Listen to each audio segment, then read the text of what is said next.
And then I realized it's so much easier to say what's on your mind rather than think about saying something and then word it in a different way or say something differently because you're worried you're going to be judged, or you're worried a certain part of you is going to come out that's a little bit insecure, and they're going to notice that about you, and then they're going to leave, or then they're not going to like you anymore. They're going to think you're less of a man or something of that nature. That was a very present theme in my life. Now I've been really trying to lift that burden off of myself, and it's, hey, insecurity comes up, I'm thinking about something, here you go, girl. I'm feeling this way right now.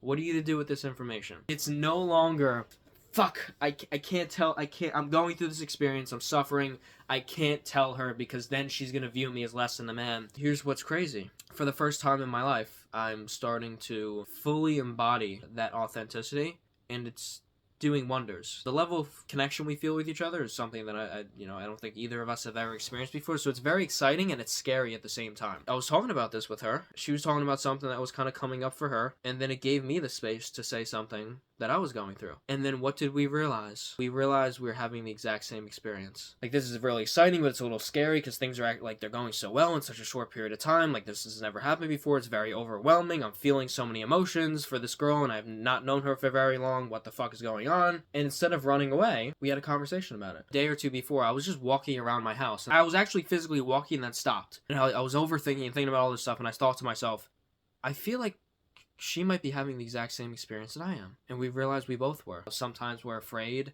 that things aren't going to go the way we want them to. Sometimes we don't even consider the fear that comes along with things actually going the way you want them to. This vulnerable moment that, take me a year ago, would have refused to ever voice, brought me so much closer to her. This weight that's on my chest, it's gone. Because I no longer had to hide myself. I realized for my entire life in all my relationships, I was hiding myself. I think the people that are right for us are going to understand that we're human too. I mean, a lot of times as men, we're like, it's like we feel like we have to be above human by not experiencing our emotions and not voicing certain things. And it's like, oh, that's a woman thing.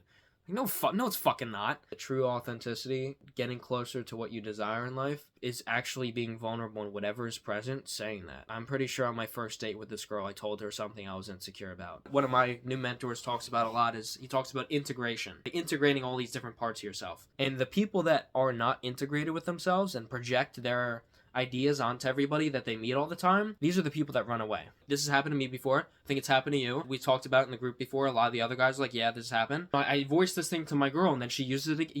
I'm being vulnerable, and she uses it against me. And then there was another guy, one of the members a few weeks ago, he was like, what if, it's not worth having the conversation with them? Like, it's better just to not say anything because she's going to have an outrage. It's like, there's a fundamental flaw in the relationship. You need to be able to voice things and for your partner to hold the space for you and not throw it back in your face. Because you're not in partnership. You're not intertwined if we're doing that to each other. Again, we all say, oh, communication. We say, we're on the same team against the problem, not each other. It's like, well, that's not how you act. You act as if you're at war with one another. You get into the screaming arguments. You disagree on everything. And it's like, what are we doing here? What we're doing is taking ourselves in our relationship and further distancing ourselves from each other and from ourselves. By hiding things, you want to blame the other person. You want to blame women. You want to blame men. It's you.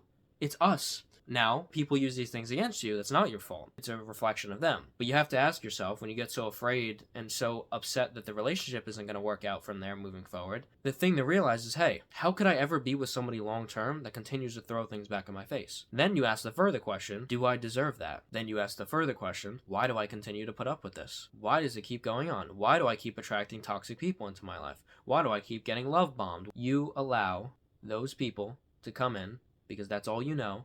And so that's what you think you deserve, so that's what you accept. And then one day, when the person that you actually desire walks in, what do? You run away. You sprint. Because the parts of you that you've been hiding for your entire life, if you're going to be with someone that's right for you, you can't hide that anymore. And some of us would rather run than to face ourselves. And it's a protective mechanism that, it's called a protective mechanism. So you're trying to protect yourself, but what you're actually doing is preventing yourself from getting the thing that you want, from gaining the connection that you want with someone.